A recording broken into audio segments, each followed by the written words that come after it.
He saw flight in the wings of birds, anatomy in every muscle, and art in the smallest details of life. Tonight, we wander softly through the extraordinary life of Leonardo da Vinci, a painter, inventor, thinker, and dreamer whose curiosity never slept. From the dusty streets of Vinci to the royal courts of Renaissance Italy, discover how one quiet mind reshaped the worlds of science, art, and imagination, all before the world truly understood him. If softly told stories of brilliance, beauty, and boundless wonder help ease your thoughts, you've come to the perfect place. Subscribe now and hit the bell icon to keep following the footsteps of history's greatest minds, one peaceful night at a time. Before we continue, I'd love to know, where are you listening from and what time is it for you right now? It's always amazing to see how far our quiet little stories are reaching. The gentle Tuscan hills unfold like ripples of green velvet beneath the golden Italian sun. Here, where olive groves and vineyards paint the landscape in strokes of silver green and purple, a child was born on a mild spring day, April 15, 1452, in the small hamlet of Anciano. Near the village of Vinci came Leonardo di Ser Piero da Vinci, born not to greatness but to simplicity, a beginning as humble as the wildflowers that dotted the hillsides he would soon explore. Picture the stone cottage nestled among the cypress trees, its walls warmed by centuries of sun. Inside, a mother cradles her newborn son. Caterina, a peasant woman of modest means, would soon surrender this child to his father's family. For Leonardo was born out of wedlock, the son of Ser Piero da Vinci, a rising notary whose professional ambitions would not accommodate the scandal of an illegitimate child. The river flows past Vinci, its waters reflecting the passing clouds, unaware that the small hands that would someday reach toward its surface would belong to one of history's greatest minds. Young Leonardo, given to his paternal grandparents and father to raise, finds himself in a world neither wealthy nor impoverished, but filled with everyday wonders.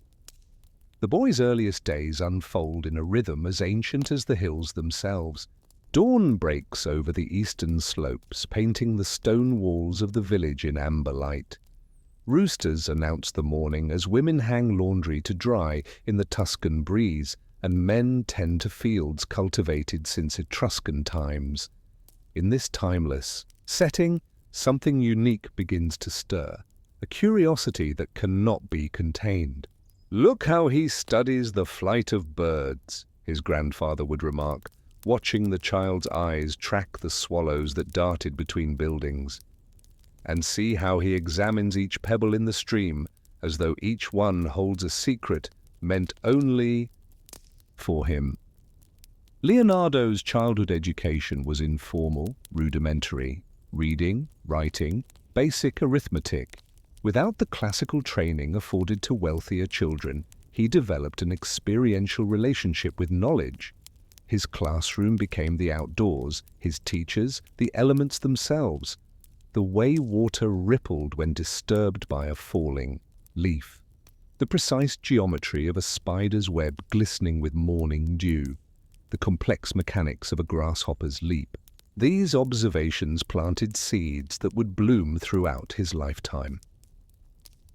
By the soft glow of olive oil lamps, the boy would sketch what he had seen during the day: birds in flight, the twisting trunk of an ancient olive tree, the weathered face of a village elder.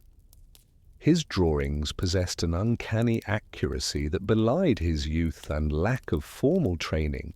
They captured not merely the appearance of things, but seemed to reveal their inner workings, their essential nature. "His hand moves as though guided by some greater force," whispered the local priest, who had noticed the boy's talent. "It is as though he sees what remains invisible to others." The gentle hills around Vinci cradled the child as he grew, providing a natural sanctuary for his expanding mind. He wandered through groves of olive trees whose silvery leaves whispered secrets of the past. He followed streams to their sources, puzzling over the eternal flow of water. He lay on his back beneath fig trees, watching clouds transform from lions to mountains to faces and back again.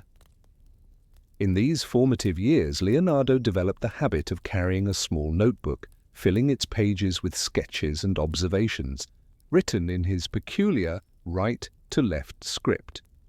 This mirrored writing, which would become his trademark method of recording thoughts, appeared early, perhaps a natural adaptation for a left-handed child in a world designed for the right-handed. His father, Ser Piero, while not a man of artistic inclination, recognized something extraordinary in his son. As Leonardo approached adolescence, the practical-minded notary faced a decision. What was to be done with a boy whose talent seemed to transcend the modest expectations of life in Vinci? The answer would come in Florence, the beating heart of the Renaissance, where apprenticeships with master craftsmen offered pathways to respectable careers. The boy's departure from Vinci marked the end of childhood's freedom and the beginning of a more structured existence. Yet, as the cart that carried him wound its way through the Tuscan landscape toward Florence, the young Leonardo could not have known that his journey was taking him not merely to a new city, but toward a destiny that would forever change our understanding of what it means to be human. The stars wheeled overhead on that journey, constellations that had guided travelers since ancient times.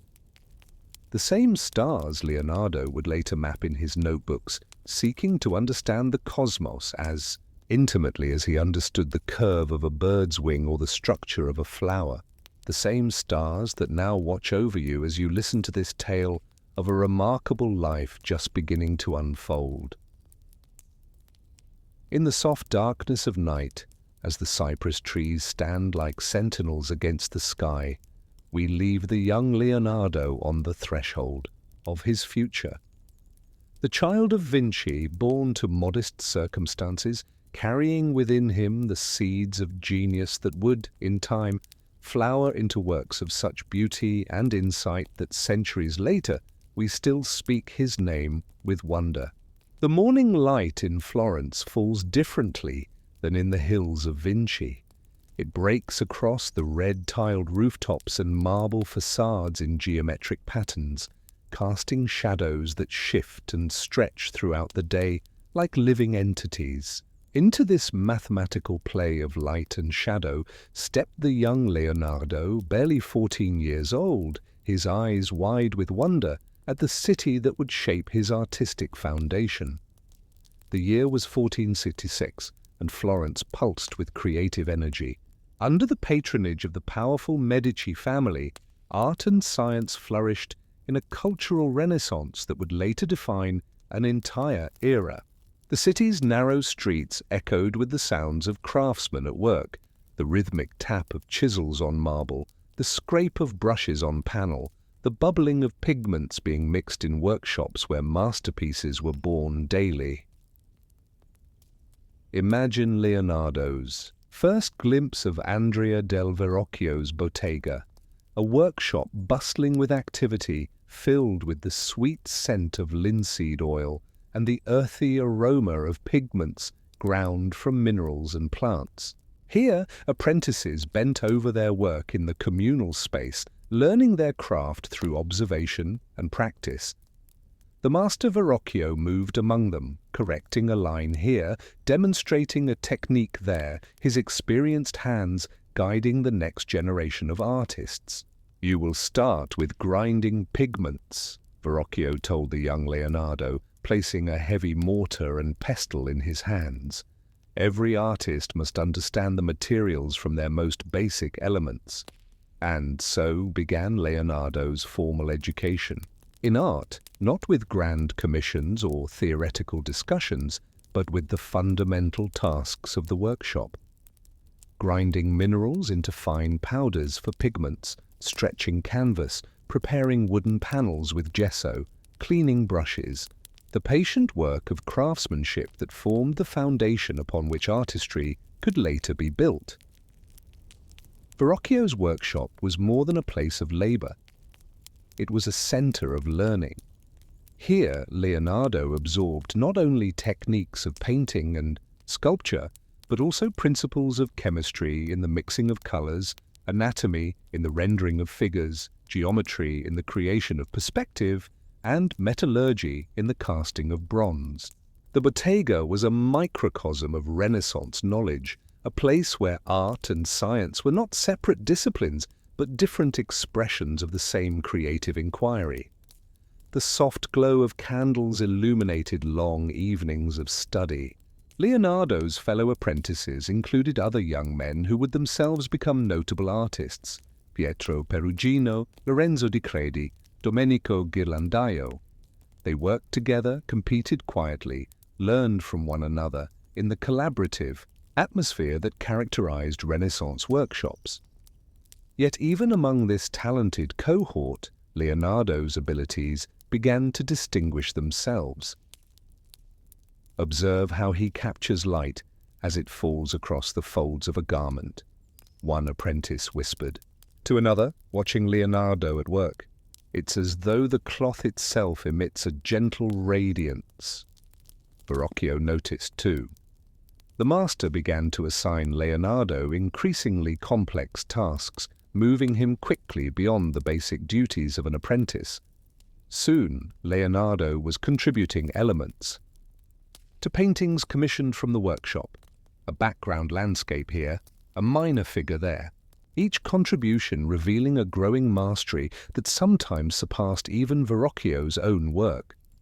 The flowing water of the Arno River passed beneath Florence's bridges, a constant presence in the city's life. Leonardo would often stand on these bridges, watching the water's movement, the way it formed patterns around obstacles, the mathematics of its flow revealing themselves to his patient observation. These were not idle moments, but deep studies that would inform his understanding of natural processes throughout his life. "Nature is the greatest teacher," he would later write in his notebooks. "In her is our instruction." By the soft light of dawn, before the workshop came alive with activity, Leonardo would sometimes visit the markets where animals were sold. There, he would study the structure of birds' wings, the musculature of horses, the proportions of various creatures. His sketchbook filled with anatomical drawings that captured not merely the external appearance, but suggested the internal mechanics that enabled movement. The years passed in the rhythm of apprenticeship, the changing of seasons marked by different projects, the growth of skills measured in increasingly complex assignments.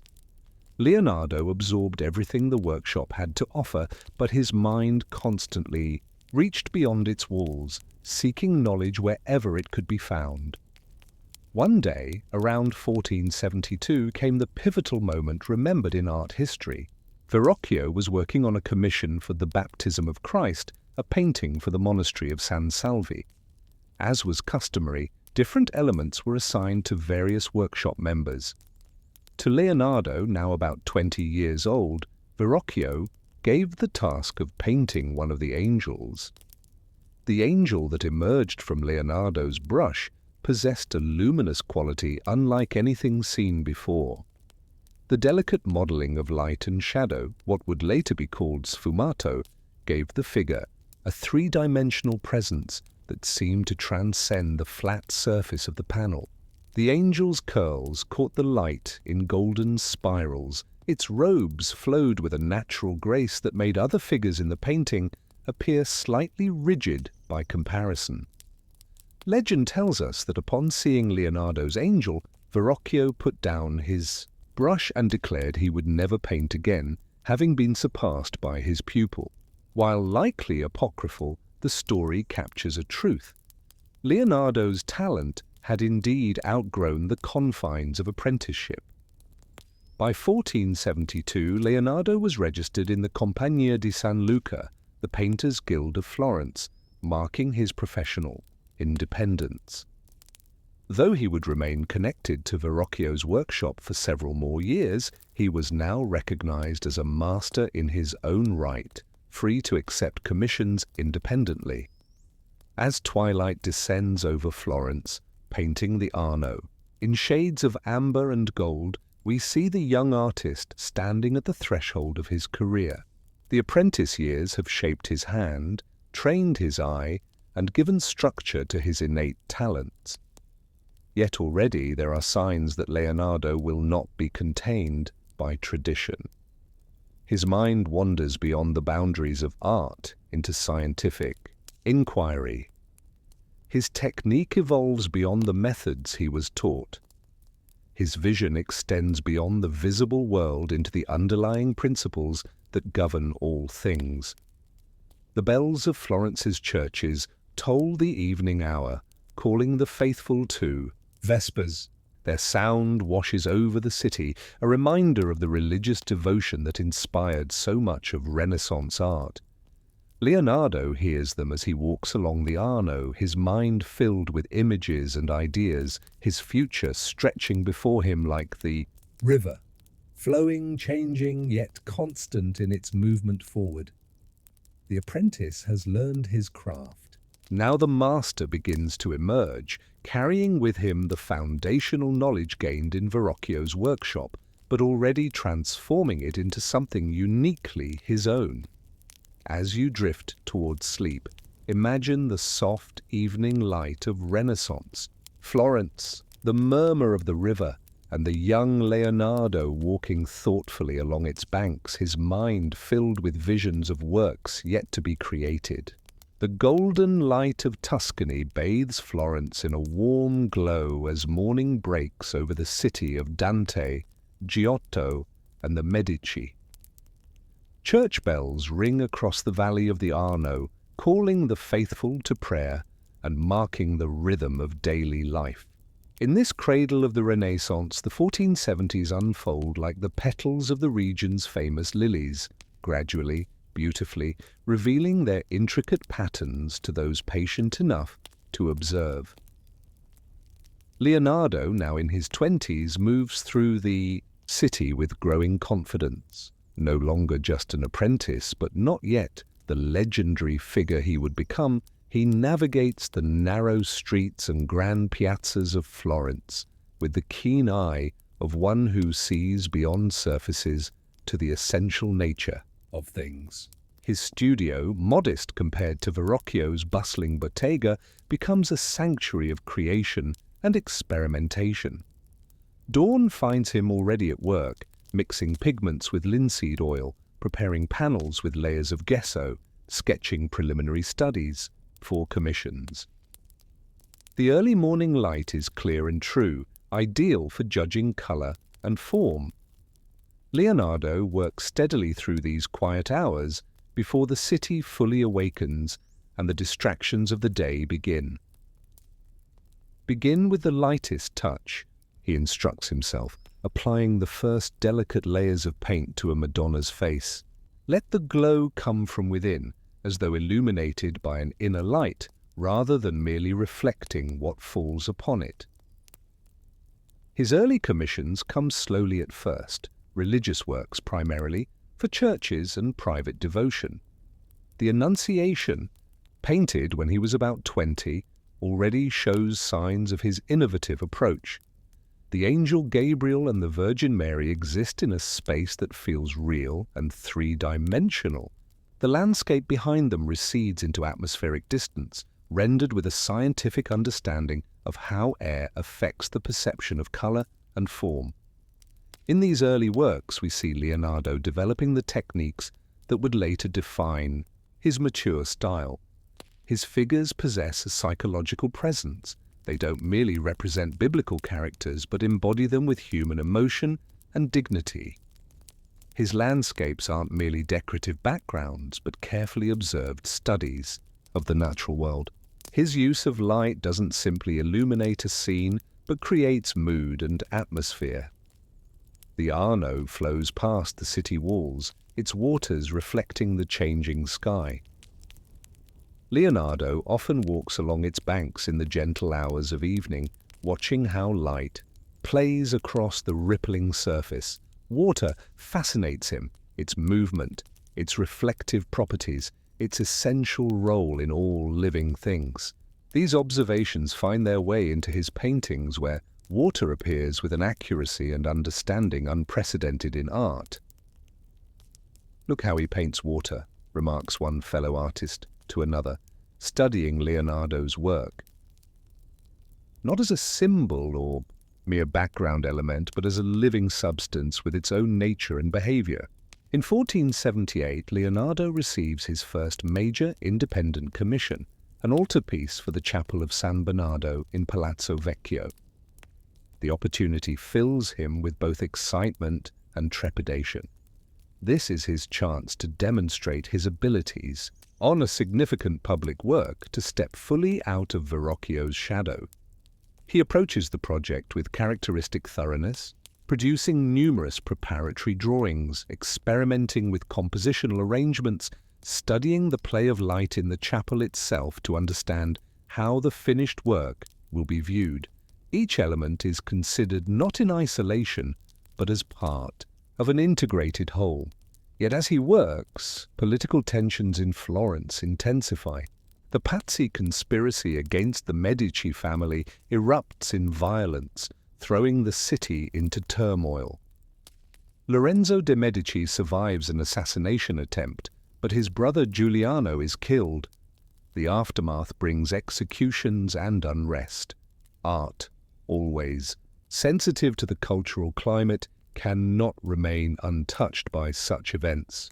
Leonardo's growing reputation brings him to the attention of Lorenzo de' Medici himself. Though never as close to the Medici circle as some other artists, Leonardo occasionally finds himself in the garden of the Medici palace, where Lorenzo has established a kind of informal academy. Here, surrounded by classical sculptures and ancient manuscripts, artists and philosophers gather to discuss ideas. Imagine Leonardo in this setting as twilight descends, the garden illuminated by torches, the air scented with jasmine and roses. Scholars debate Platonic concepts while artists sketch by the flickering light. The young Michelangelo, still a child, might be glimpsed here too, absorbing everything with the intensity that would characterize his own genius. Lorenzo moves among his guests, the cultured patron appreciating both beauty and intellect. In 1481, Leonardo receives a commission that will further establish his growing reputation, the adoration of the Magi for the monastery of San Donato, a scoppetto. The large altarpiece presents both opportunity and challenge. Leonardo approaches it with unprecedented ambition, conceiving a complex composition with numerous figures arranged in a dynamic psychological narrative. His preparatory work for the adoration reveals his evolving process. The underdrawing shows a sophisticated understanding of perspective, with carefully plotted vanishing points, creating a mathematically precise spatial framework. Upon this foundation, Leonardo builds a composition of remarkable emotional intensity, figures in various states of wonder, skepticism, awe, and contemplation as they witness the epiphany, but the adoration would remain unfinished. As often happened throughout Leonardo's career, his perfectionism and wide-ranging interests pulled him away from completion. Perhaps he saw limitations in his own conception that others could not perceive. Perhaps another opportunity drew his attention. Or perhaps, as some scholars suggest, he had already learned what he needed from the project and was ready to move on to new challenges. The dusk deepens over Florence, shadows lengthening across the piazzas as the city prepares for night. Lanterns are lit in windows, their warm glow punctuating the gathering darkness. In his studio, Leonardo works by candlelight, the flames reflecting in his dark eyes as he studies a drawing, makes a note in his journal, or mixes a new shade of paint. His mind never rests, even as the city around him settles into the quiet rhythms of evening. During these Florence years, Leonardo's notebooks begin to fill with observations and ideas that extend far beyond art. Anatomical studies, mechanical inventions, architectural designs, mathematical calculations. The boundaries between disciplines blur in his mind, each field of knowledge informing and enriching the others. This integration of art and science, already emerging in his earlier career, would become the defining characteristic of his genius. By 1482, Leonardo's restless mind seeks new horizons. Florence, for all its cultural richness, has limitations. Political tensions continue.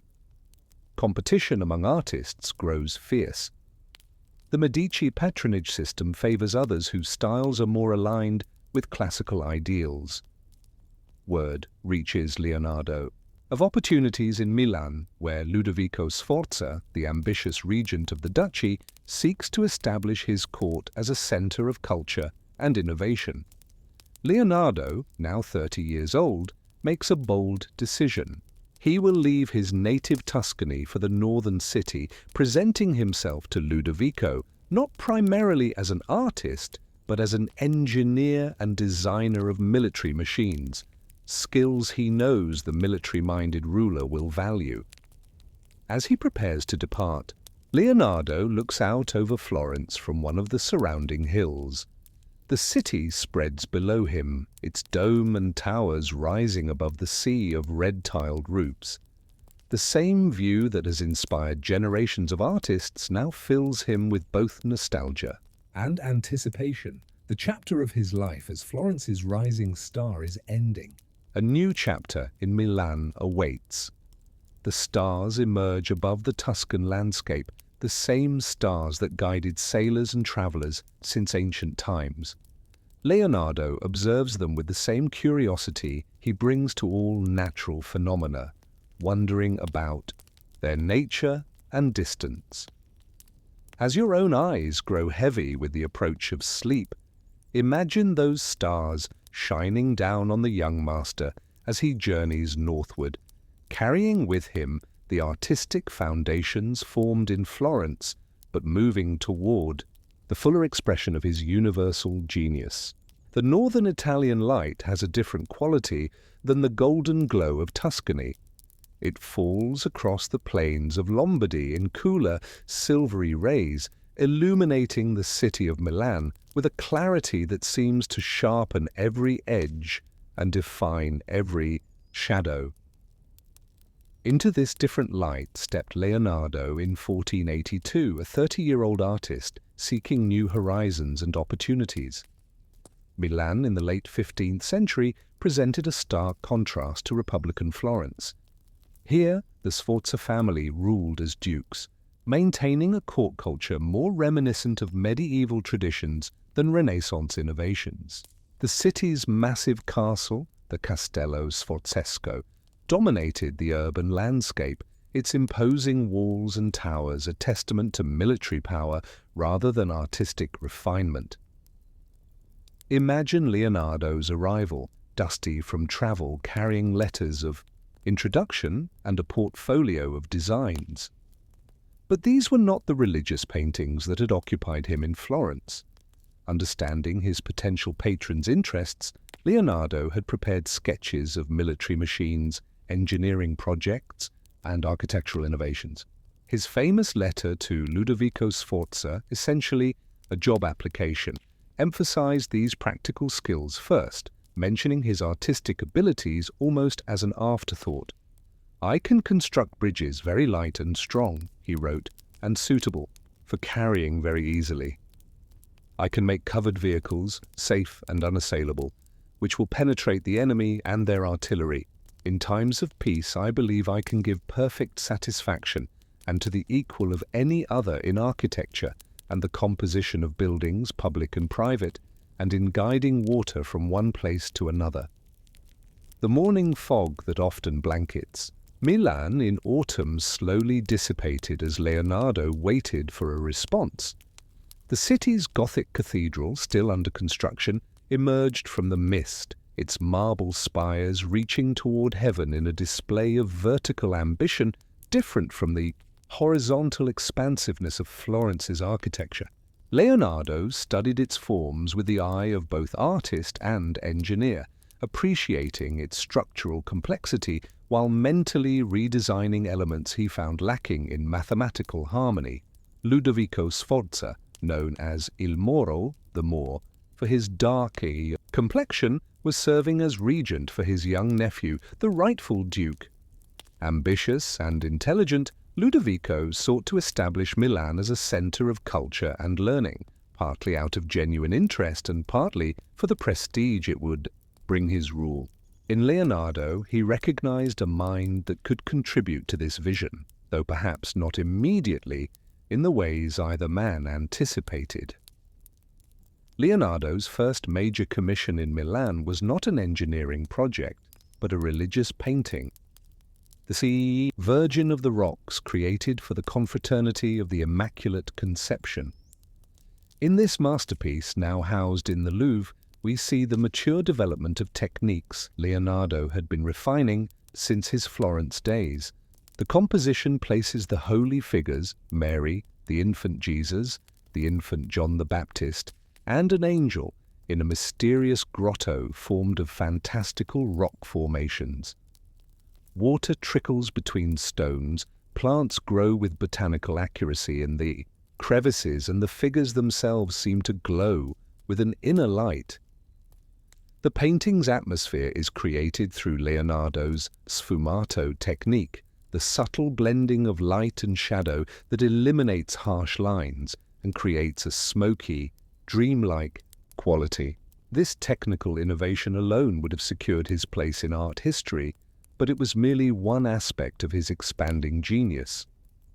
As the seasons turned, Leonardo's position at the Sforza court solidified. Ludovico recognized the value of having such a mind in his service and provided Leonardo with accommodation and a stipend. In return, Leonardo designed court festivals, architectural projects, and engineering solutions, while also creating paintings and sculptures that enhanced the Duke's prestige. The gentle rain of a spring afternoon falls on Milan's cobblestone streets, creating patterns of reflection that Leonardo notes in his ever-present notebook. His living quarters in the Corte Vecchia near the castle have become both home and workshop, filled with the tools of his various pursuits, easels and pigments, sharing space with mechanical models and anatomical drawings. "Observe how water behaves when it encounters an obstacle," he writes, sketching the eddies and currents formed around a bridge piling. "It does not cease its motion but transforms it, finding new paths forward. So too must the mind when faced with problems." Leonardo's days in Milan followed a pattern different from his Florence years. Court life imposed certain social obligations, yet also afforded him time for his wide-ranging studies. Mornings might find him working on commissioned paintings. Afternoons could be devoted to engineering projects or anatomical studies at the hospital of Santa Maria Nuova, where he dissected bodies to understand the mechanics of human movement and the systems that sustained life. Evenings often involved attendance at court functions, where Leonardo's presence was valued not only for his artistic and technical skills, but also for his personal qualities. Contemporaries described him as handsome, charming, and eloquent, a man whose conversation could captivate listeners with its breadth of knowledge and insight. He dressed well, favoring rose-colored tunics that stood out among the courtiers, and was known for his musical abilities, particularly on the lira da braccio, a stringed instrument he could play with great skill. Among Leonardo's associates in Milan was the mathematician Luca Pacioli, with whom he collaborated on the illustrated Treatise de Divina Proporzione. Their friendship exemplified Leonardo's lifelong integration of art and science, the artist contributing his visual understanding of proportion and perspective to the mathematician's theoretical work on the golden ratio and geometric harmony. The winter of 1491-1492 brought one of Leonardo's most ambitious projects, a massive equestrian monument commissioned by Ludovico to honor his father, Francesco Sforza. Leonardo approached this task with characteristic thoroughness, studying the anatomy of horses in minute detail and developing innovative casting techniques for what would have been the largest bronze statue of its time. His preparatory drawings for the horse show an unprecedented understanding of equine anatomy and movement. The planned statue would have shown the horse rearing, balanced on its hind legs with a rider controlling this powerful motion, a technical challenge that pushed the boundaries of what was possible in bronze casting. The art of sculpture is physically more demanding than painting, Leonardo noted, but intellectually they present equal challenges. In both, one must understand not merely appearance but structure, how things are built, how they move, how they occupy space. As twilight descends over Milan's skyline, painting the brick buildings in deepening shades of amber and purple, Leonardo often walks along the canals that bring water to the city. These engineering works fascinate him as examples of how human ingenuity can harness natural forces. His notebooks fill with designs for improved canal locks, water lifting devices, and systems for controlling flooding, practical applications of his observations of fluid dynamics. The years pass in the rhythm of court life and artistic production. Leonardo's studio becomes a center of activity, with assistants and students learning from the master. Among them is Giovanni Antonio Boltraffio, whose work would show clear influence from Leonardo's style, and the young Gian Giacomo Caprotti, known as Salai, who entered Leonardo's household at age 10 and would remain with him for many years, despite being described by Leonardo himself as a thief, a liar, obstinate, and a glutton. In 1494, political winds shift as King Charles VIII of France invades Italy, beginning decades of conflict that would reshape the peninsula's political landscape. Ludovico's position becomes precarious, but for now, his patronage continues. In fact, it is during this uncertain time that he commissions what would become one of Leonardo's most iconic works, The Last Supper, painted for the refectory of Piet, the monastery of Santa Maria delle Grazie. The evening star appears above Milan's western walls, a point of light in the deepening blue. In his quarters, Leonardo reviews the day's work by lamplight, a detail of the Last Supper perhaps, or notes on the flow of blood through the heart, or sketches for a flying machine inspired by the flight of bats. His mind ranges across disciplines, finding connections where others see only separate fields of knowledge. As your own consciousness drifts towards sleep, imagine the quieting city of Renaissance Milan, its cathedral spires silhouetted against the night sky. In a room illuminated by a single lamp, Leonardo continues his work and studies, his mind ever restless, his vision extending beyond his time. Under Ludovico Sforza's patronage, he has found the freedom to pursue his diverse interests, but his greatest challenge, capturing the moment of spiritual drama in The Last Supper, is yet to be completed. The stars wheel slowly overhead, marking the passage of hours in their eternal dance. In the same way, Leonardo's years in Milan mark a vital passage in his life's journey, a time of relative stability that allowed his genius to flourish in multiple directions, laying the groundwork for his enduring legacy as the ultimate Renaissance man. Gentle note to listeners. As we reach the midpoint of our journey through Leonardo's remarkable life, allow the rhythm of these words to carry you deeper into relaxation. Like Leonardo observing the patterns of flowing water, let your thoughts flow gently without resistance. The story continues, but there is no need to hold tightly to every detail. Simply let the narrative wash over you like the soft Italian evening light falling across Milan's ancient walls. The monastery of Santa Maria delle Grazie stands quietly at the edge of Milan, its brick walls and terracotta dome a humble counterpoint to the city's grand cathedral. Within its walls, the refectory, the monks' dining hall, waits in anticipation. Its northern wall has been prepared for something extraordinary, though none can yet envision the masterpiece that will transform this simple space into a pilgrimage site for centuries to come. The year is 1495, and Leonardo da Vinci, now in his mid-40s, approaches this commission with a depth of thought that transcends mere decoration. The subject is one depicted countless times throughout Christian art, the Last Supper, when Jesus revealed to his disciples that one among them would betray him. But Leonardo sees beyond tradition to the human drama at the heart of this sacred moment. Morning light filters through the refectory's high windows, casting elongated rectangles of brightness across the plastered wall.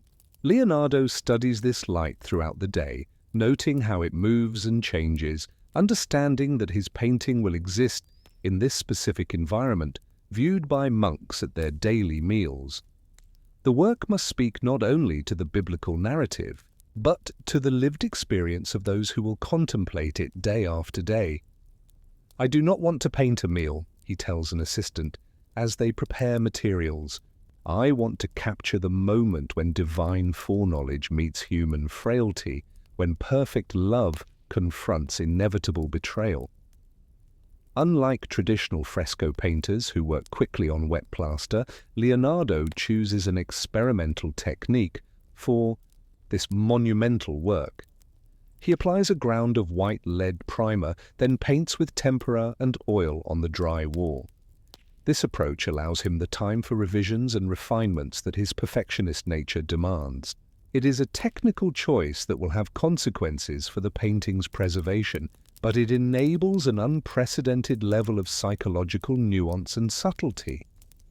The composition begins to take form first in Leonardo's mind, then in preparatory sketches that explore various arrangements. He breaks with tradition by placing all 13 figures on one side of a long table, abandoning the conventional placement of Judas on the opposite side.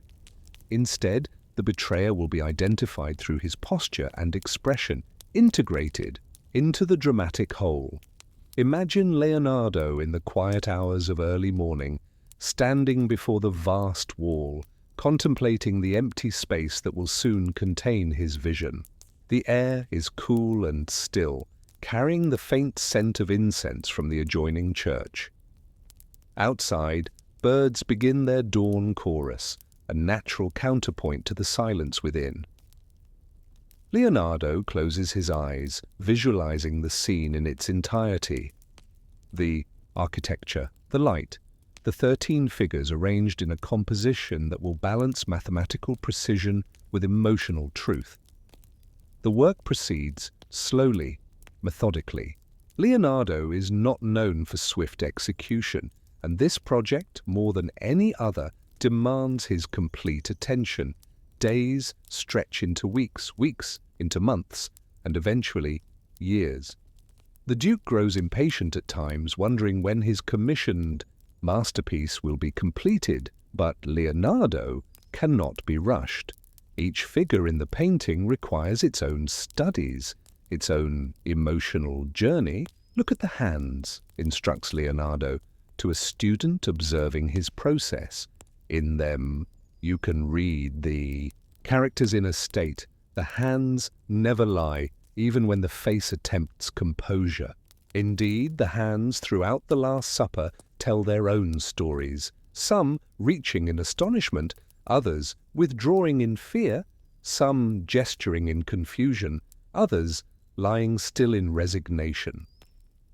Leonardo studies the hands of people throughout Milan, workers, nobles, scholars, children, drawing them in countless positions to understand how their forms express emotion.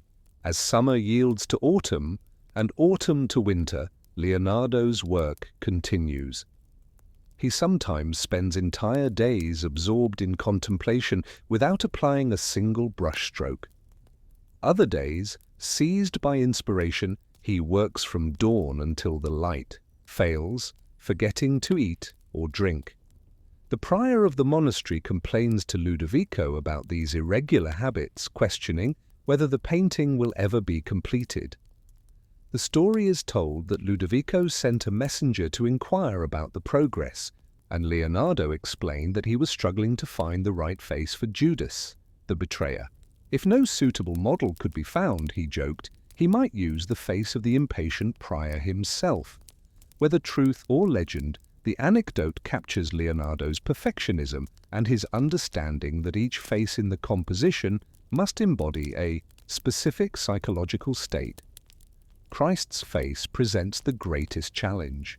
How does one depict divinity in human form? Leonardo seeks a visage that combines strength with gentleness, wisdom with compassion, foreknowledge with acceptance. The preparatory drawings show his repeated attempts to capture this impossible balance, each study approaching the ideal but never quite achieving it. The gentle rains of spring return to Milan, bringing with them renewed light and energy. Leonardo's composition has taken definitive form. The 13 figures are arranged in groups of 3, creating a rhythmic sequence across the wall. At the center sits Christ, his form creating a stable triangle, arms outstretched in a gesture that prefigures the crucifixion while also encompassing his disciples. The moment Leonardo chooses to depict is precisely when Jesus has said, "One of you will betray me." This announcement sends ripples of shock, confusion, and denial through the gathering. Each disciple reacts according to his temperament: Peter with anger, John with sadness, Thomas with disbelief, Judas with dark withdrawal. See how the same news affects each differently, Leonardo observes. Just as the same wind makes various leaves dance each in its own way, according to its form and flexibility, the painting becomes not just a depiction of a biblical scene, but a study in human psychology, how different personalities respond to a single, shocking revelation. It is a visual thesis on human nature, informed by Leonardo's years of observing and recording the infinitely varied expressions of emotion. As the work nears completion in 1498 after approximately 3 years of labor, its impact is immediately recognized. Unlike any Last Supper painted before, Leonardo's composition achieves a perfect balance between mathematical order and emotional chaos. The architectural setting, with its coffered ceiling and side tapestries, creates a space that seems an extension of the refectory itself. The perspective lines draw all eyes to Christ at the center, whose serene presence anchors the turbulent emotions surrounding him. The evening sun casts long shadows across Milan as Leonardo makes his final adjustments to the painting. The work is not merely finished, it is resolved, every element serving the whole, every detail contributing to the central drama. In this harmonious resolution, Leonardo achieves what art historians will later identify as a defining moment in Western painting, the perfect marriage of mathematical precision and emotional truth. Candlelight flickers in the refectory as monks gather for their evening meal, now in the presence of Leonardo's masterpiece. The painted space seems to extend their own dining hall, Christ and his disciples eternal companions to their daily rituals. Some monks glance up at the new painting with casual curiosity. Others are stopped in their tracks by its power, sensing that something unprecedented has been achieved on their refectory wall. "It breathes," whispers one elderly monk to another. The figures seem alive, as though we might hear their voices if we listened closely enough. Indeed, the Last Supper achieves a degree of psychological realism never before seen in painting. The figures don't simply occupy space, they inhabit it. Their presence is as tangible as their physical forms. The subtle modeling of light and shadow, Leonardo's signature sfumato technique, gives them a three-dimensional quality that transcends the flatness of the wall. They exist in a moment of time that seems both specific and eternal. Stars appear in the clear night sky above Milan as Leonardo walks back to his quarters, physically exhausted but spiritually fulfilled. The Last Supper has demanded everything from him: technical skill, psychological insight, philosophical depth, and spiritual understanding. In giving it all, he has created something that transcends his own time and speaks to the universal human experience. Tragically, the experimental technique Leonardo employed would prove unstable. Even within his lifetime, the painting began to deteriorate. The monastery's damp walls affected the pigments, and the water-soluble tempera proved vulnerable to humidity. What we see today is a shadow of the original brilliance, repeatedly restored over centuries in efforts to preserve what remains of Leonardo's vision. Yet even in its damaged state, The Last Supper retains its power to move viewers. The composition, the psychological insight, the dramatic moment captured, these elements transcend the physical deterioration of the paint. The essence of Leonardo's achievement remains a moment of spiritual crisis rendered with such human truth that it continues to resonate across centuries and cultures. As darkness settles over Milan and over your own consciousness as you listen to this tale, imagine the painting as it once was. Vivid colors glowing in the refectory's natural light, each face telling its own story within the larger narrative, the figure of Christ providing the still center around which the human drama revolves.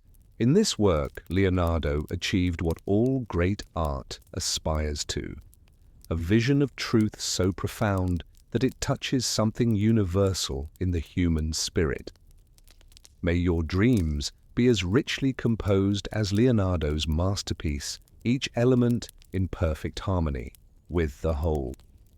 And may you find at the center of your own consciousness that same still point of serenity that Leonardo gave to his Christ, a presence of peace amid the swirling currents of existence. The candle flame flickers in the gentle night breeze, casting dancing shadows across the pages of an open notebook. A left hand moves across the paper, the quill pen making a soft scratching sound as it forms letters and words, but not in the ordinary way. The writing flows from right to left, each character reversed as though seen in a mirror. This is Leonardo's private script, his thoughts encoded not through complex ciphers, but through the simple act of reversal. The year is 1499, and political upheaval has come to Milan. French forces under Louis XIII have invaded the city, forcing Ludovico Sforza to flee. Leonardo's steady patron is gone, and with him the security of court position. Yet amid this turmoil, one constant remains: the notebooks that have become Leonardo's most intimate companions, the repositories of his ceaseless observations and ideas. Imagine the room where he sits in these uncertain times, perhaps temporary lodgings as he considers his next move. Books line one wall, scientific instruments another, specimens collected from nature, fossils, dried plants, unusual stones occupy shelves and tabletops. A partially dissected bird lies on a side table, its wing structure exposed for study. Everything about this space speaks to a mind engaged in perpetual inquiry. The morning light reveals dozens of notebooks of various sizes, some bound in leather, others in simple paper covers. Some Leonardo carries with him always, attached to his belt by a leather thong, ready to record any observation or idea that might otherwise be lost. Others remain in his quarters, filled with more detailed studies on specific subjects: anatomy, botany, mechanics, optics, geology, astronomy. All knowledge begins with observation, he writes in his distinctive mirror script. The eye is the window through which the soul contemplates the beauty of the world. Leonardo's notebooks represent something unprecedented in human history. It sheets a comprehensive record of one extraordinary mind's engagement with virtually every field of knowledge accessible in his time. Unlike the specialized treatises of academic scholars, Leonardo's notes cross boundaries effortlessly, finding connections between seemingly disparate subjects. On a single page, one might find anatomical drawings of a human heart beside sketches of water flowing around obstacles, with notes comparing the movement of blood through vessels to the dynamics of rivers. On another, architectural designs might share space with studies of bird wings and drawings of mechanical flying machines inspired by them. This integrative thinking, seeing patterns and principles that connect different phenomena, is the essence of Leonardo's genius. The soft rain of a spring afternoon patters against the window as Leonardo continues his writing and drawing. His notebooks are not organized by conventional standards. They follow the organic development of his thoughts, one observation or question leading to another. This approach reflects his conviction that nature itself is interconnected, that artificial divisions between fields of study obscure rather than clarify understanding. The noblest pleasure, he notes, is the joy of understanding. The contents of these notebooks span the full range of Renaissance knowledge and extend beyond it into territories Leonardo explores alone. Pages dedicated to human anatomy show the dissections performed with unprecedented precision, revealing structures never before accurately documented. Studies of the heart, the brain, the reproductive system, and the muscular structure all demonstrate a scientific objectivity centuries ahead of its time. Other sections contain mechanical inventions, designs for flying machines, armored vehicles, ideal cities, hydraulic systems, and industrial equipment. Some are practical improvements to existing technologies, others are visionary concepts that would not be realized until centuries later. A helicopter-like aerial screw, a tank-like armored car, a diving apparatus, a parachute, each is rendered with enough technical detail that modern engineers have been able to build working models based on Leonardo's designs. The evening light grows dim, but Leonardo continues his work, adjusting the candles to cast light without shadow. Across his pages, his architectural drawings show buildings that blend aesthetic beauty with functional efficiency. His maps combine accurate geographical representation with an artist's sensitivity to the visual language of landscape. His botanical illustrations capture not just the appearance of plants, but their structural logic, how they grow, how they respond to light, how they reproduce. Nature is the source of all true knowledge, he writes. Experience is the mother of every certainty. Throughout these diverse studies runs a common thread: Leonardo's relentless questioning of conventional wisdom and his insistence on verifying knowledge through direct observation. At a time when many scholars still deferred to ancient authorities like Aristotle and Galen, Leonardo trusted his own eyes and hands. If anatomical dissection showed that Galen was wrong about the structure of the heart, then Galen was wrong regardless of his hallowed reputation. This empirical approach, combined with Leonardo's artistic training, produced scientific illustrations of unprecedented clarity and accuracy. His anatomical drawings didn't merely record what he observed, they revealed it, making complex structures comprehensible through thoughtful visual presentation. Multiple views of the same organ, transparent layers showing internal structures, exploded diagrams separating components.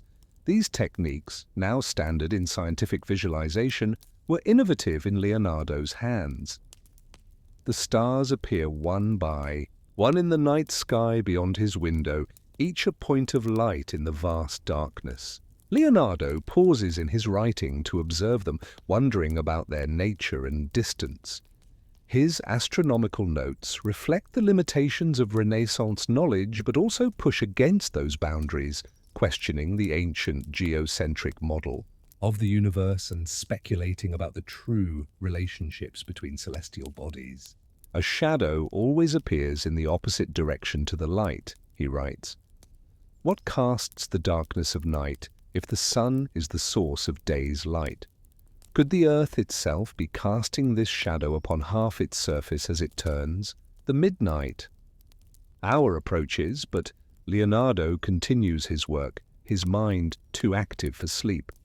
His notebooks contain not only observations and inventions, but also philosophical reflections, personal reminders, grocery lists, records of expenses and sketches for paintings and sculptures. They are the complete record of a life lived in constant intellectual engagement with the world. Perhaps most remarkably, these notebooks were largely private, not intended for publication or even wide sharing during Leonardo's lifetime. They represent thought for its own sake, inquiry driven by insatiable curiosity rather than external rewards or recognition. In their privacy and comprehensiveness, they reveal the true nature of Leonardo's genius, a mind that could not help questioning, observing, connecting, and creating. The mystery of Leonardo's mirror writing has prompted much speculation.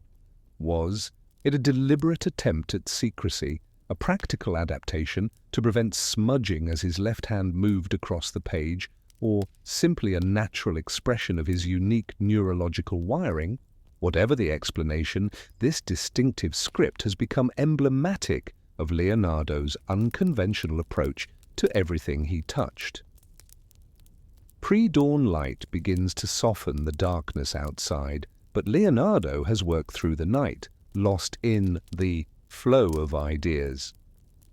Only now does he set aside his pen, close the current notebook, and prepare for a few hours of rest. Tomorrow will bring new observations, new questions, new connections to be recorded in these precious pages. The gentle rhythm of Leonardo's breathing as he finally sleeps mirrors the peaceful pace of your own relaxation as you listen to this tale. Like the notebooks that preserved his thoughts across centuries, your mind encodes its own experiences, observations, and dreams, each unique, each valuable, each part of the ongoing human story.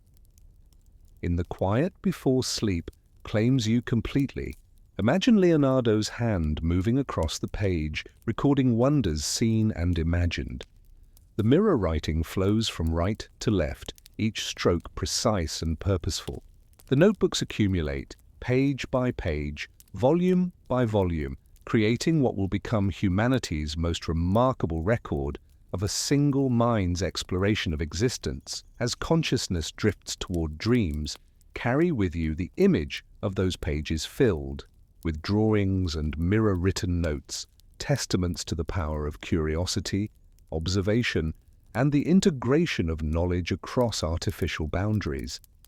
In their comprehensive wonder, Leonardo's notebooks remind us that the world rewards those who look closely, think deeply, and record faithfully what they discover along the way. The amber light of late afternoon filters through the windows of Leonardo's studio in Florence, casting a warm glow across the room. The year is 1503, and Leonardo has returned to the city of his artistic formation after years away. Now 51, he carries with him the reputation earned in Milan, along with the accumulated wisdom of decades of observation and creation. In this gentle light sits a woman, her pose seemingly simple, yet carefully arranged. Her hands rest one upon the other, her body turned slightly, her gaze directed toward the viewer with an expression that appears to shift subtly as the light changes. This is Lisa Gherardini, wife of the Florentine merchant Francesco del Giocondo, and she has been sitting for her portrait over many months. Little could she know that her likeness would become the most famous painting in the world, a work so iconic that it would transcend art to become a cultural touchstone, recognized, referenced, and reinterpreted across centuries and continents. "Remain still but not rigid," Leonardo instructs her quietly. "The body at rest, but the spirit in gentle motion." The studio is arranged for both functionality and comfort. Easels and painting materials occupy one area, while comfortable seating for the subject has been placed to catch the best natural light. Flowers in simple vases add pleasant scents to the environment, and occasionally musicians play soft melodies to ease the tedium of long sittings. Leonardo understands that the mood of the studio affects the subject's expression and demeanor. Unlike many portrait painters who seek to flatter their wealthy subjects with idealized versions of their appearance, Leonardo approaches this commission with different intentions. He seeks not merely to capture a likeness, but to reveal something of the inner life, the animate spirit behind the physical features. This philosophical approach to portraiture, revolutionary in its time, is part of his broader understanding of art as a form of knowledge. "Painting," he writes in his notes, "is a subtle invention which, with philosophical and subtle speculation, considers the natures of all forms." Truly, this is science, the legitimate daughter of nature, because painting is born of nature. The morning hours bring different qualities of light to the studio, and Leonardo studies these variations with scientific precision. He has spent decades observing how light interacts with form, how it reveals contours, creates shadows, and affects the perception of color. This knowledge informs his revolutionary technique of sfumato, where transitions between light and shadow are rendered with such subtlety that they appear to smoke or melt into one another. In the portrait taking shape on his easel, this technique reaches its fullest expression. The contours of Lisa's face are not defined by lines, but by almost imperceptible gradations of tone. Her skin seems to glow with an inner luminosity. Her famous smile emerges from the interplay of light and shadow around her mouth and eyes, created with layers of translucent glazes so thin that dozens are required to achieve the desired effect. The shadows on her face tell as much truth as the features, Leonardo observes to an apprentice watching him work. Notice how the shadow beneath the chin softens as it meets the neck, how the eyelids create delicate shadows that give depth to the gaze. As days turn to weeks and weeks to months, the portrait evolves slowly. Leonardo is notorious for his deliberate pace, a source of frustration for some patrons, but essential to his process. Each session builds upon the last, each layer of paint adding subtle refinements to the image. Unlike other artists who might complete a portrait in a matter of days, Leonardo will work on this painting for years, carrying it with him even as he travels. The background of the portrait reveals another aspect of Leonardo's artistic innovation. Instead of the flat, decorative backgrounds common in contemporary portraiture, he places Lisa against a dreamlike landscape that recedes into misty distance. Mountains and winding paths can be discerned through the atmospheric haze, creating a sense of vast space behind the intimate foreground figure. This landscape is not a specific location, but a poetic synthesis drawn from Leonardo's lifelong study of geological formations, the flow of water, and the effects of atmosphere on the perception of distance. It represents his understanding of the world as a dynamic system, where the same forces that shape mountains and rivers also shape human beings. All things are connected, he notes in his journal. The patterns of flowing water resemble the patterns of flowing hair. The branching of trees mirrors the branching of veins. The same mathematical principles govern structures great and small throughout nature. As autumn yields to winter and winter to spring, the portrait continues to evolve. Leonardo's attention to detail extends to every aspect of the image. Lisa's clothing, though apparently simple, is rendered with precise observation of how fabric drapes and catches light. Her hair, covered partially by a delicate veil, shows Leonardo's understanding of how individual strands collect into larger forms. Even her eyebrows and eyelashes are rendered with minute attention to their natural growth patterns. The soft rain of a spring afternoon patters against the studio windows as Leonardo works on the hands, among the most difficult anatomical features to paint convincingly. His decades of anatomical studies inform every brushstroke. The bones and tendons beneath the skin are suggested through subtle modeling, creating hands that appear capable of movement and touch rather than frozen in pose. Hand is the instrument of instruments, Leonardo writes elsewhere, and the brain is the instrument of the mind. To paint a hand convincingly, one must understand both its mechanical structure and its expressive capacity. Visitors to the studio, fellow artists, patrons, friends, remark on the unusual nature of the developing portrait. Unlike the rigid, symbolic portraits common in earlier decades, this image seems alive, as though the subject might speak or shift position at any moment. The impression is both immediate and subtle. Viewers feel themselves in the presence of a person, not merely an artistic representation. This effect, revolutionary in Leonardo's time, emerges from the synthesis of his scientific knowledge and artistic sensitivity. His understanding of optics informs how he renders light falling across three-dimensional forms. His anatomical studies guide the accurate representation of facial muscles that create expression. His observations of human psychology help him capture the fleeting quality of emotion in a fixed image. The evening light fades to dusk, and Leonardo adjusts the placement of candles to continue his work. In this gentler illumination, the portrait's mysterious qualities seem enhanced. Lisa's expression becomes more enigmatic, the landscape behind her more dreamlike. These atmospheric effects are not accidental, but carefully orchestrated, part of Leonardo's understanding that perception is not fixed, but changes with conditions of viewing. A good painter has two chief objects to paint: man and the intention of his soul, Leonardo writes.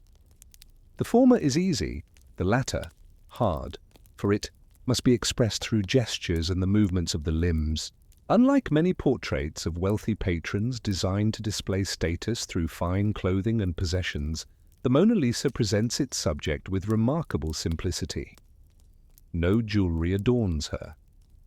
Her clothing, while clearly that of a woman of means, is not ostentatious. The focus remains entirely on her presence as a human being, her gaze, her expression, her embodied spirit. This philosophical approach to portraiture reflects Leonardo's broader view of art as a form of knowledge rather than mere decoration or status symbol. For him, the purpose of painting is to understand and reveal truth about the subject, about natural phenomena, about human experience. The Mona Lisa represents the culmination of this approach, a work that transcends its specific subject to explore universal aspects of humanity. Years pass, and Leonardo never officially delivers the portrait to its commissioner, whether because Francesco del Giocondo was unsatisfied with the slow progress, or because Leonardo became too attached to the work to part with it. The painting remains with the artist. He continues to refine it periodically, carrying it with him as he moves from Florence to Milan, to Rome, and eventually to France. The stars emerge in the night sky above Florence as Leonardo finally sets aside his brushes for the evening. The portrait is not yet complete by his exacting standards, though others might consider it finished. In the soft glow of candlelight, he studies what he has created, an image that seems to breathe and think, to exist beyond the confines of its wooden panel. What is it about this particular painting that would captivate the world for centuries to come? Is it the technical mastery, the revolutionary handling of light and form? Is it the enigmatic expression that seems to change as one views it from different angles or in different moods? Is it the harmonious composition that perfectly balances human presence with natural environment? Perhaps it is all of these qualities combined with the ineffable something that separates mere technical excellence from true artistic genius. The gentle rhythms of night settle over Florence, its bell towers silhouetted against the starry sky. In his studio, Leonardo contemplates the portrait that will become his most recognized creation, though he cannot know the extraordinary future that awaits it, how it will be treasured by kings, stolen and recovered, endlessly reproduced and referenced, analyzed and reinterpreted through centuries of changing artistic sensibilities. As your own consciousness drifts toward the peaceful realm of sleep, carry with you the image of that famous smile, neither fully formed nor completely absent, a state of emotional potential rather than fixed expression. Like the misty landscapes that recede into the painting's background, let your thoughts soften and blend into the gentle transition from wakefulness to dreams. The Mona Lisa's enigmatic presence has watched over 5 centuries of human history, her gaze steady as empires rose and fell, as artistic movements came and went, as technologies transformed the world beyond recognition. In her serene composure, we find an anchor to our shared humanity, a reminder that across time and cultural boundaries, the mystery of individual consciousness remains our most profound connection. The first light of dawn breaks over the hills, painting the dew-covered landscape in delicate shades of pearl and gold. A solitary figure moves through this awakening world, stopping frequently to observe, to sketch, to wonder. Leonardo, now in his 6th decade of life, continues his lifelong practice of rising before the sun to study nature in its most pristine moments.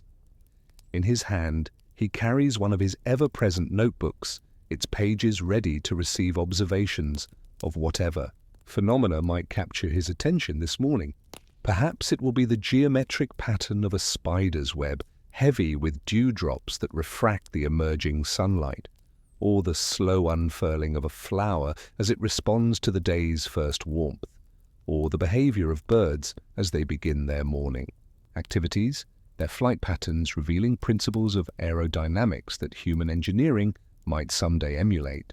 Nature never breaks her own laws, he writes in his distinctive mirror script, but neither does she reveal all her secrets at once. One must observe patiently, consistently, and with open eyes.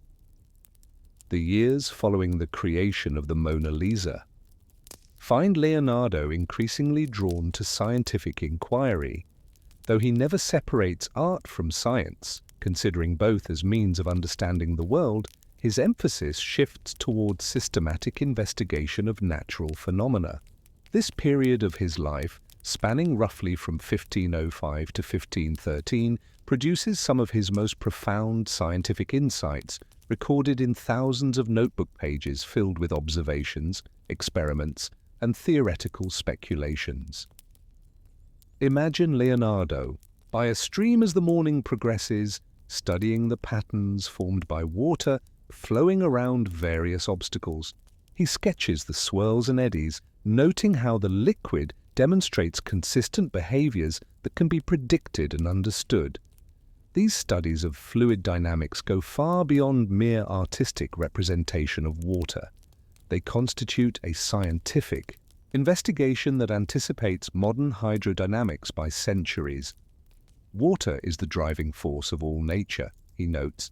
Its behavior reveals universal principles of motion and resistance that apply to blood in veins, to air in flight, to the movements of heavenly bodies. The midday sun finds Leonardo in a different setting, perhaps a quiet room in a hospital or monastery, where he has obtained permission to conduct anatomical dissections. Here, with careful hands and keen eyes, he explores the interior structures, of the human body with unprecedented precision and objectivity. Unlike earlier anatomical studies that relied heavily on ancient texts and traditional assumptions, Leonardo's investigations are based on direct observation. He dissects cadavers layer by layer, drawing what he actually sees rather than what medical tradition says should be there. When his observations contradict established authorities like Galen, Leonardo trusts his own eyes. Experience does not err, he writes. Only your judgments err by expecting from her what is not in her power. His anatomical drawings from this period represent a revolutionary advance in medical illustration. The heart, the brain, the reproductive system, the muscular structure. All are rendered with a clarity and accuracy that would not be surpassed for centuries. Beyond mere representation, Leonardo seeks to understand function, how these structures work together to create life and movement. He injects wax into the ventricles of the brain to understand their shape. He builds glass models of the aorta to study blood flow. He strings up muscular systems to observe how tendons and muscles work together to create movement. These experimental approaches, combined with his artistic ability to represent what he discovers, make his anatomical studies uniquely valuable. The afternoon light softens as Leonardo turns his attention to botanical studies. Walking through gardens or wild areas, he observes plants with the same intensity he brings to human anatomy. Each leaf, flower, and branching pattern is recorded with scientific accuracy, but also with an artist's appreciation for its inherent beauty. The structure of plants follows mathematical principles, he observes, sketching the spiral arrangement of leaves around a stem. The same proportional relationships appear throughout nature, from the smallest flowers to the patterns of stars in the night sky. Leonardo's botanical illustrations capture not just the appearance of plants, but their structural logic, how they grow, how they respond to light, how they reproduce. He documents the phenomenon of phototropism, the tendency of plants to grow toward light centuries before the biological mechanisms would be understood. His observations of tree rings anticipate modern dendrochronology. His studies of root systems recognize their crucial role in both nourishing the plant and stabilizing soil against erosion. As evening approaches, Leonardo might turn his attention skyward, observing the changing colors of the sunset and contemplating their causes. His notebooks contain sophisticated analyses of atmospheric perspective, how air affects the perception of distant objects, causing them to appear bluer and less distinct. This understanding, crucial to his artistic landscapes, is also a scientific insight into the properties of light and atmosphere. The air is filled with infinite straight lines, radiant, intersected, and woven together without one occupying the place of another, he writes, anticipating modern understanding of how light travels through atmosphere. They represent to every object the true form of their cause. The twilight deepens and stars begin to appear in the darkening sky. Leonardo contemplates these celestial lights with the same curiosity he brings to earthly phenomena. Though astronomy, in his era, was still dominated by the Ptolemaic model of the universe, with Earth at the center, Leonardo's notes sometimes question this orthodoxy. He observes that the moon shines by reflected sunlight rather than generating its own illumination. He correctly identifies the ashen light visible on the unlit portion of a crescent moon as earthshine, sunlight reflected from Earth to the moon and back again. He speculates about the nature of stars and their true distances, recognizing that they must be far more remote than contemporary estimates suggested. Night falls completely, but Leonardo's investigations continue by candlelight. Perhaps he turns now to questions of optics and the nature of vision. His experiments with the camera obscura a darkened room or box with a small hole that projects an inverted image of the outside world, lead to insights about how the human eye functions. The pupil of the eye expands and contracts according to the brightness or darkness of objects presented to it, he notes, drawing detailed diagrams of the eye's structure. It behaves like the aperture of the camera obscura, regulating the amount of light that enters. This understanding of the eye as an optical instrument rather than the seat of an unexplainable visual spirit represents a fundamental shift toward the mechanical explanation of natural phenomena that would characterize modern science. Leonardo's approach to vision, like his approach to anatomy, fluid dynamics, and botany, anticipates scientific developments that would not fully emerge until centuries after his death. The midnight hour approaches, but Leonardo continues his studies. Perhaps he examines fossils collected during his explorations, contemplating their significance. Unlike most of his contemporaries, who explained fossils as either sports of nature or evidence of the biblical flood, Leonardo develops a remarkably modern understanding of their origin. When seas covered what is now land, he writes, the shells of marine creatures were deposited in the mud of the seabed. Over time, this mud turned to stone, preserving the shells within it. Later, the movement of the earth raised these once submerged areas above the water, which is why we now find marine fossils on mountains. This geological insight, based on careful observation and logical inference, demonstrates Leonardo's ability to transcend the limitations of his era's knowledge through empirical investigation and independent thinking. Similar intellectual courage appears in his rejection of alchemy and astrology, pseudosciences widely accepted in his time, in favor of systematic observation and mechanical explanations. The candle burns low as Leonardo finally sets aside his studies for the night. His mind, ever restless, has ranged across multiple fields of inquiry in a single day, from hydrodynamics to anatomy, from botany to astronomy, from optics to geology. This breadth of interest might seem scattered to modern specialists, but for Leonardo it represents the unified nature of knowledge. Everything connects to everything else, he notes in one of his final observations before sleep. To understand any part of nature truly, one must understand its relationships to the whole. As the gentle rhythms of night enfold the world, Leonardo's scientific legacy continues to reverberate through time. His approach to investigation, based on observation, experimentation, and systematic recording, anticipated the scientific method that would be formalized by Bacon and Galileo a century later. His integrative vision, seeing connections across artificial disciplinary boundaries, offers a corrective to the hyper-specialization of modern science. The stars wheel slowly overhead, following the same patterns Leonardo observed and recorded. Their light, traveling across vast distances, reaches the Earth just as it did 5 centuries ago when he contemplated the heavens. In the timelessness of natural phenomena, his observations retain their relevance and truth as your consciousness drifts towards sleep. Imagine yourself joining Leonardo in his tireless observation of the world. Feel the morning dew beneath your feet as you walk through meadows, studying plants. Experience the focused concentration of anatomical investigation. Share the wonder of watching water form perfect spirals as it flows around obstacles.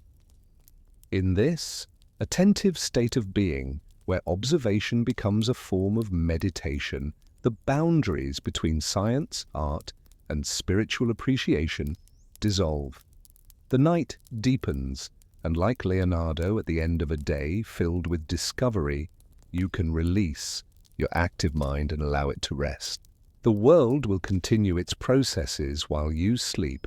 Water will flow, plants will grow toward light, stars will trace their ancient paths across the sky.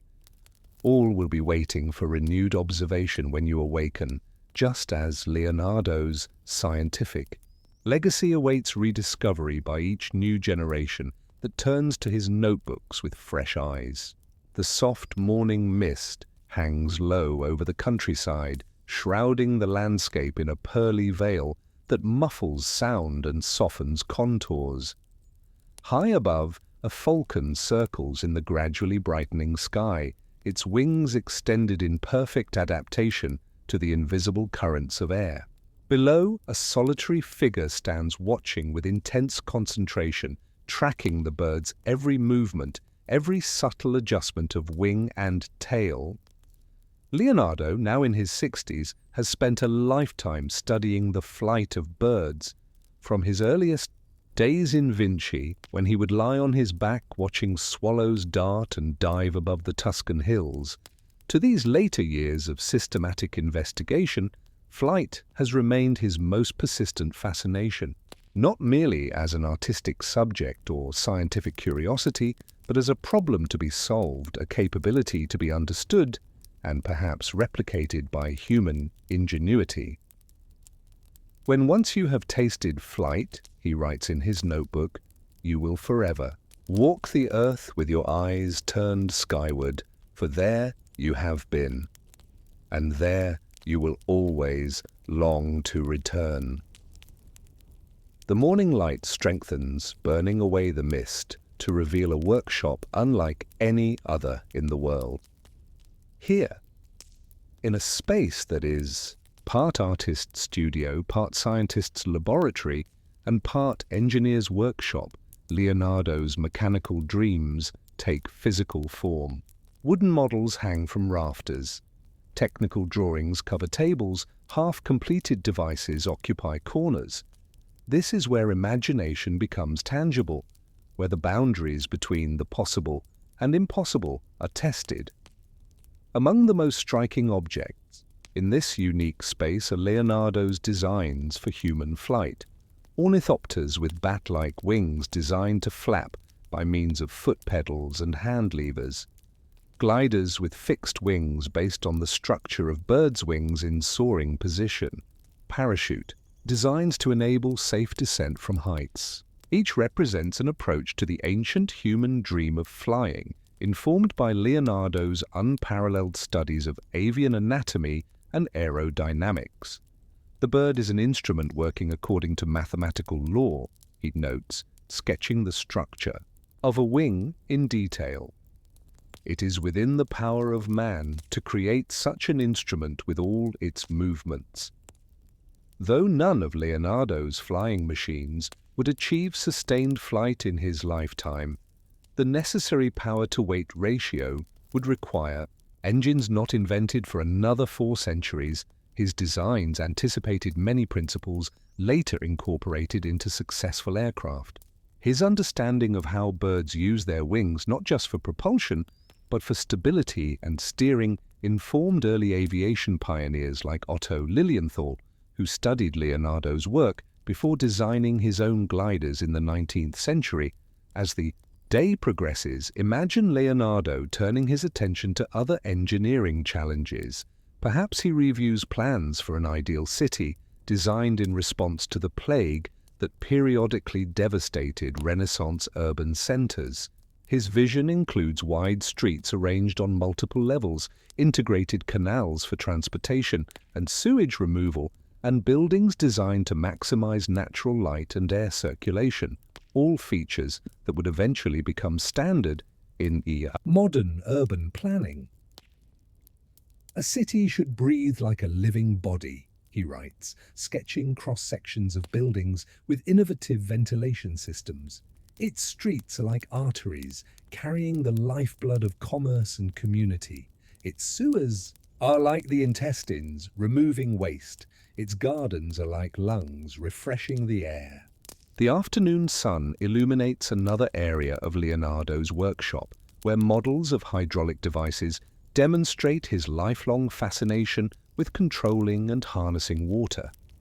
Pumps designed to move water uphill for irrigation. Canal locks to manage water levels for navigation. dredging machines to keep waterways clear. Each represents a practical application of his theoretical understanding of fluid dynamics, developed through years of observing and documenting how water behaves. In natural settings, water is the driving force of all nature, he affirms, testing a model of a hydraulic lift that uses water pressure to multiply force. By understanding its properties, we can work with it rather than against it, using its power while respecting its nature. These hydraulic innovations reflect Leonardo's approach to engineering as a form of cooperation with natural principles rather than domination over them. Unlike later industrial age engineers who would often force nature to conform to human designs regardless of environmental consequences, Leonardo sought solutions that worked in harmony with natural systems, anticipating modern sustainable design. By 5 centuries. As evening approaches, soft shadows lengthening across the workshop floor, Leonardo might turn to one of his most visionary projects, designs for mechanized transportation. His notebooks contain sketches for self-propelled carts, primitive automobiles powered by wound springs or falling weights. While these would not be practical for long-distance travel, they demonstrate his understanding of how gears, cranks, and escapements could transform stored energy into controlled movement. Motion is the cause of all life, he observes, adjusting the mechanism of a model cart. To create motion artificially is to approach the divine act of creation itself. The workshop contains evidence of Leonardo's military engineering as well, another field where his innovative thinking was sought by patrons like Ludovico Sforza and Cesare Borgia. Designs for improved cannons with adjustable elevation mechanisms, multi-barreled weapons that could fire several shots in succession. An armored vehicle, a primitive tank, with 360-degree firing capabilities and self-contained propulsion. Though Leonardo expressed philosophical objections to warfare in his private writings, calling it bestialissima pazzia, most bestial madness, he recognized that military patronage provided resources for his broader investigations. The same principles of mechanics, hydraulics, and materials science that informed his weapons designs also applied to his peaceful inventions. The engineer must understand destruction in order to create things that endure, he notes with a touch of resignation. Knowledge itself is neutral. Its application determines whether it serves life or death. As twilight deepens into early evening, candlelight illuminates one corner of the workshop where Leonardo's most purely speculative designs are kept, machines so far beyond the technical capabilities of his era that they could exist only on paper and in imagination. A helicopter-like aerial screw designed to lift into the air by rotating a linen-covered spiral. Mechanical wings to be attached to human arms, a diving apparatus with air supply tubes leading to the surface.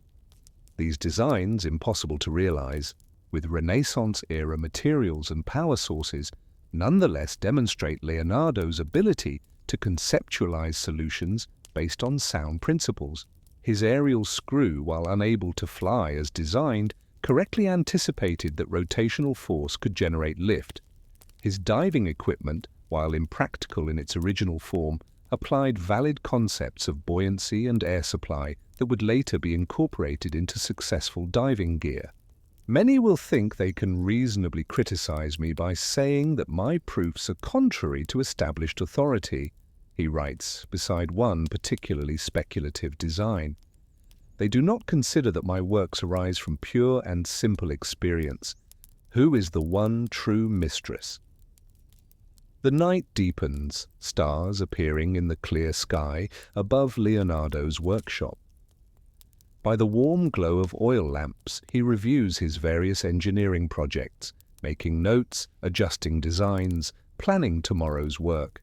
Unlike many engineers who specialize in a single field, Leonardo's mechanical genius ranges across disciplines, from civil engineering to military technology, from hydraulics to transportation, from flight to urban planning.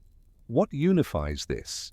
diverse body of work is Leonardo's consistent approach, a combination of careful observation of natural phenomena, mathematical analysis of physical principles, and imaginative application to human problems.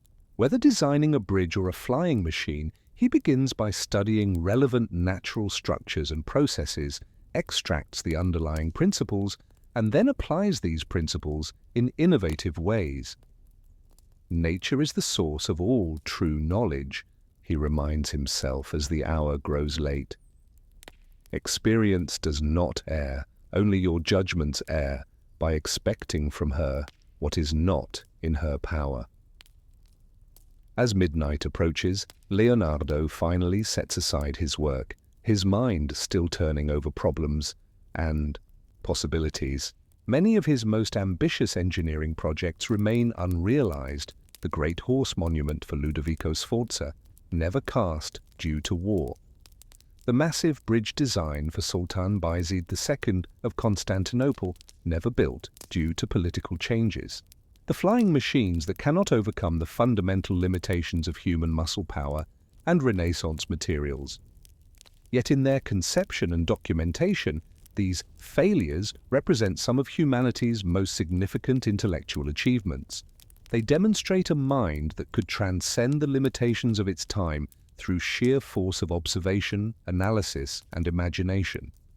They establish engineering not merely as a practical craft, but as a creative discipline worthy of a genius's full attention. The deep silence of night envelops the workshop as Leonardo prepares for rest. Outside, the same stars that guided ancient navigators shine down on a world that has yet to realize the potential contained in his notebooks. The flying machines, the automobiles, the submarines, the robots, all exist already in Leonardo's mind and on his pages, waiting for future generations to develop the materials and power sources needed to bring them into reality.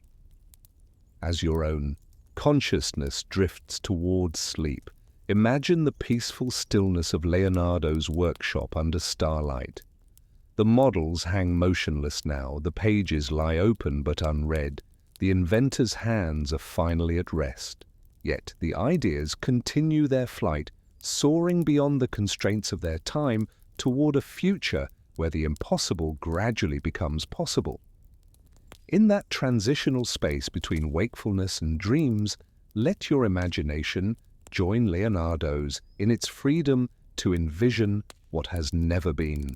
Like his flying machines waiting for the right materials and power sources, let your thoughts lift gently above the ordinary, exploring possibilities without constraint, and in that liberation, find the same creative peace that Leonardo sought. Throughout his remarkable life, the harmony that comes when imagination and observation dance together in perfect balance. The Loire Valley stretches like a tapestry of vineyards, forests, and gentle rivers beneath a sky painted in the soft pastels of a French autumn.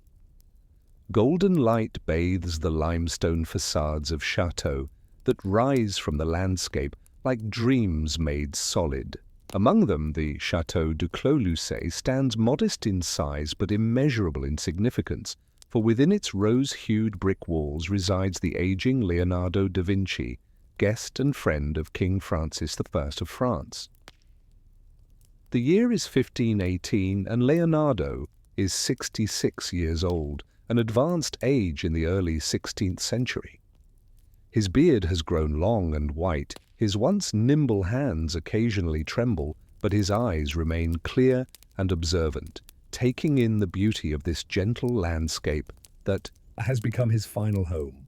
The light here differs from that of Italy, he remarks to his faithful assistant Francesco Melzi, who has accompanied him to France. It possesses a quality of diffusion that softens edges, much like the sfumato technique we have employed in tea painting. Perhaps that is why I feel at peace in this place. The world itself displays the qualities I have sought to capture in art. Imagine Leonardo on this autumn morning, seated in the garden of Clos-Lucé. Around him, the herbs and flowers he has planted, some for beauty, others for their medicinal properties, release their scents into the mild air. Birds move among the branches of fruit trees, their flights and calls as fascinating to him now as they were in his childhood. Though his body has weakened, his mind remains engaged with the world, observing, questioning, connecting.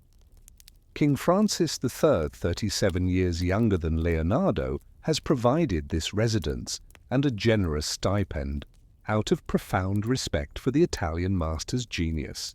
Unlike Leonardo's previous patrons, Francis seeks little in return: no grand monuments, no portraits, no engineering projects. The king is content to have Leonardo's presence at his court, to engage him in conversation, and to ensure that his final years are comfortable and dignified. The king visits me when his royal duties permit, Leonardo tells a local physician who has come to check on his health. We speak of art, of nature, of philosophy. He listens with genuine interest, not merely the polite attention of a patron. In him, I have found not just a king, but a friend. The relationship between the young French monarch and the elderly Italian genius has indeed become one of mutual affection and respect. Francis often makes the short journey from his nearby royal chateau at Amboise to visit Leonardo, sometimes arriving unannounced, delighting in finding the master engaged in some experiment or drawing. Their conversations range across subjects, from the ideal form of government to the flight of birds, from the nature of light to the future of human knowledge. As midday approaches, Leonardo moves from the garden to his workshop within Clos Lucé. Here, surrounded by his notebooks, drawings, and a selection of favorite paintings that traveled with him from Italy, including the Mona Lisa, he continues the intellectual work that has defined his life. His physical capacity for new, artistic creation may have diminished, but his mind remains as active as ever. With Melzi's assistance, he works to organize the thousands of pages of notes and drawings accumulated over decades of investigation. These manuscripts, covering topics from anatomy to zoology, from architecture to optics, represent one of history's most remarkable records of individual inquiry. Leonardo, aware of his mortality, is concerned with their preservation and transmission to future generations. These pages contain not just my discoveries, but my errors as well, he tells Melzi as they sort through stacks of papers. Both are equally valuable to those who will come after us. The paths I found blocked may save others from wasted journeys, while the doors I managed to open, however slightly, may lead them to rooms I could only glimpse. The afternoon light slants through the windows of Clos Lucé as Leonardo receives another visitor. Perhaps Battista de Vianney, his cook and household manager, or one of the local artisans who occasionally seeks his advice. Though far from his native Italy, Leonardo has created a small community around himself in this French valley, drawn by his reputation, his knowledge, and his generous spirit. Master Leonardo showed me how the light creates shadows of different qualities depending on the source, reports a young French artist who has been permitted to observe the Italian master. He explained that understanding this relationship is fundamental to creating the illusion of 3 dimensions on a flat surface. In an hour, he taught me principles I might never have discovered in a lifetime of practice.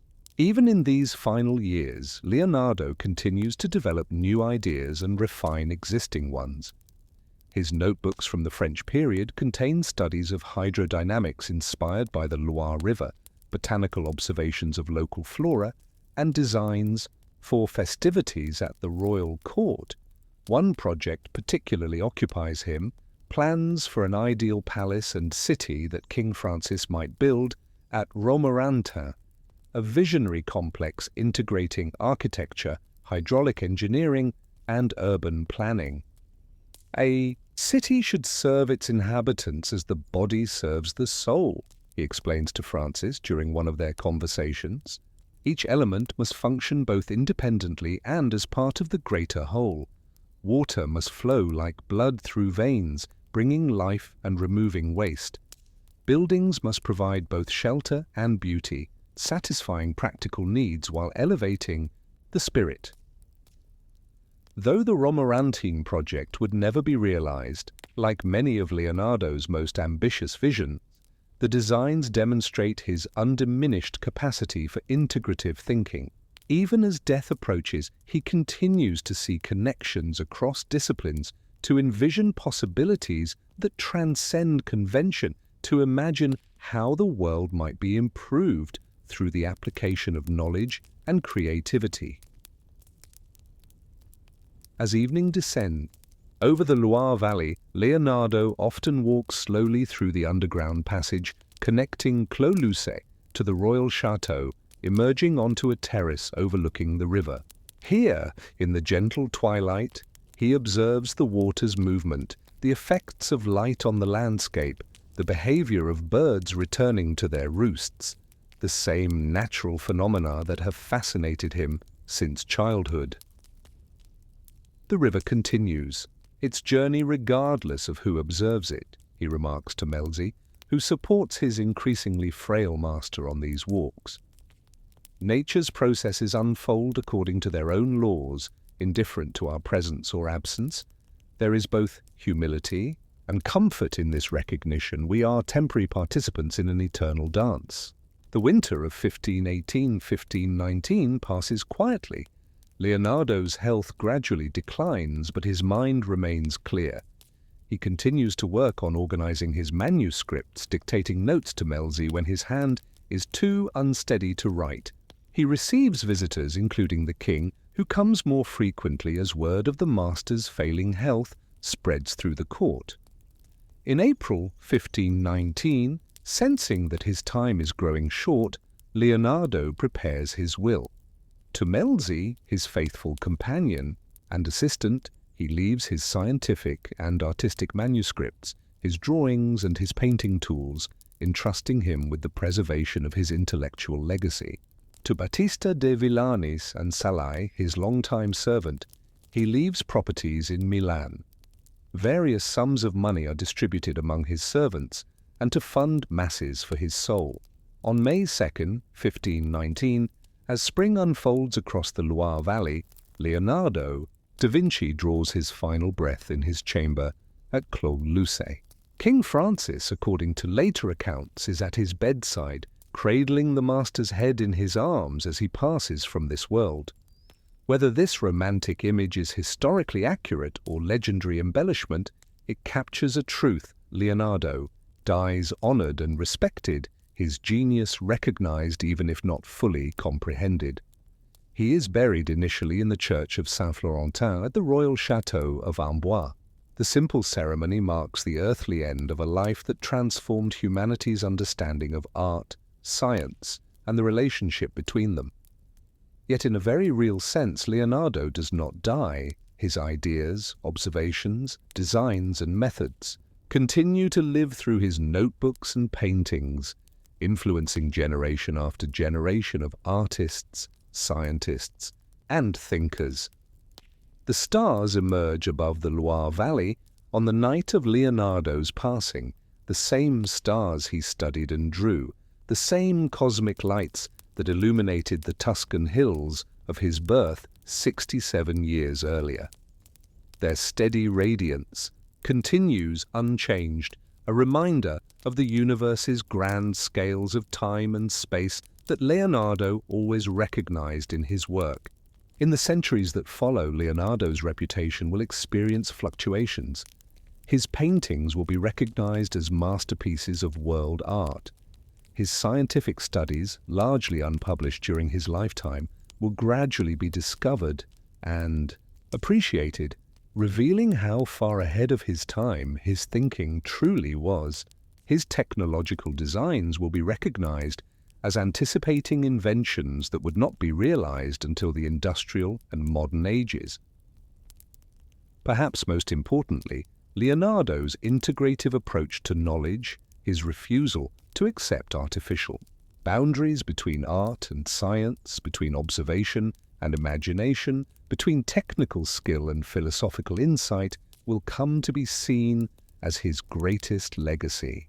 In an age of increasing specialization, his example reminds us of the value of seeing connections across disciplines, of approaching problems from multiple perspectives, of combining precision with creativity. Learning never exhausts the mind. Leonardo wrote in one of his notebooks, "This principle guided his life from the curious child observing birds in Vinci to the revered master spending his final days in France." His journey reminds us that the pursuit of knowledge is not merely an accumulation of facts, but a process of continuous growth and discovery, limited only by curiosity and courage. As your consciousness drifts towards sleep at the end of our journey, through Leonardo's remarkable life, imagine the peaceful closing of his eyes for the final time at Clos Lucé.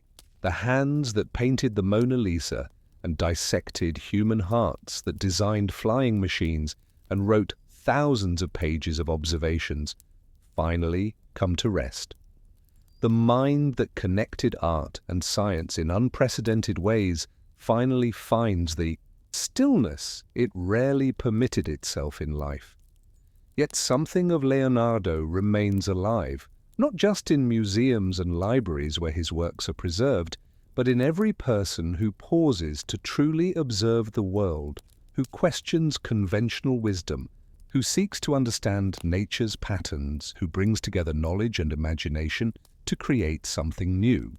In this sense, his genius continues to whisper to us across the centuries, inviting us to see the world through his eyes, with wonder, with curiosity, with the recognition that everything connects to everything else in the great pattern of existence. Weiss, your dreams be as rich and boundless as Leonardo's imagination, and may you awaken renewed in your appreciation for the miraculous world we inhabit. A world no less wondrous now than when Leonardo studied it with such passionate attention 500 years ago. Gentle note to listeners. As our journey through Leonardo's remarkable life comes to a close, allow yourself to drift peacefully into sleep. Like the great master himself, who finally found rest after a lifetime of restless inquiry, you too can release the active mind and surrender to the restorative embrace of dreams.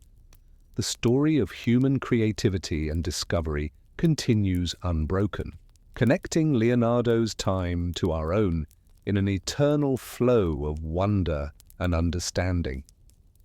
Sleep well, knowing you are part of this grand continuum, this beautiful unfolding of consciousness through time.